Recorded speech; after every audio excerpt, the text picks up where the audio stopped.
बिनु सतसंग विवेक न होई, राम कृपा बिनु सुलभ न सोई। सतसंगत मुद मंगल मूला, सोई फल सिद्धि सब साधन फूला।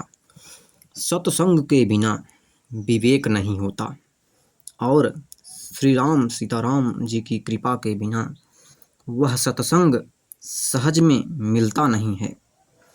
सत्संग के बिना आदमी के अंदर विवेक नहीं आता है और भगवान श्री राम सीताराम जी की कृपा के बिना सत्संग में शामिल होना में नहीं मिलता है, सत्संग में शामिल होने को नहीं मिलता है। सत्संगति आनंद और कल्याण की जड़ है। सत्संगत से ही मनुष्य हर्षित होता है, प्राणी हर्षित होता है। सत्संग की सिद्धि प्राप्ति ही फल है और सब साधन तो फूल हैं। सभी साधन तो फूल हैं, परंतु सत्संग की सिद्धि जो है, सत्संग की प्राप्ति जो है फल है। सठ सुदरहि सत्संगति पाई, पारस परस कुधात सुहाई। विधि बस सुजन कुसंगत परहि, फानि मनि सम निज गुण अनुसरहि।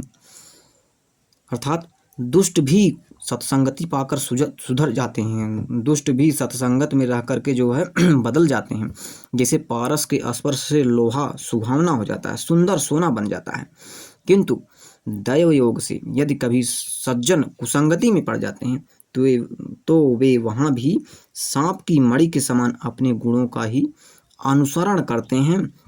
अर्थात वे बदलते नहीं हैं, वे जो है सज्जनता में ही रहते हैं। अर्थात जिस प्रकार सांप का संसर्ग पाकर भी मणि उसके विष को ग्रहण नहीं करती तथा अपने सहज गुण प्रकाश को नहीं छोड़ती, उसी प्रकार साधु पुरुष दुष्टों के संग में रहकर भी दूसरों को प्रकाश ही देते हैं, दुष्टों का उन पर कोई प्रभाव नहीं पड़ता। अर्थात जो साधु पुरुष होते हैं, जो सज्जन पुरुष होते हैं, जो सत्संगति वाले व्यक्ति होते हैं, वे जो है दुष्टों के प्रभाव में रहकर भी अपना मार्ग नहीं छोड़ते हैं, अपने रास्ते पर ही रहते हैं।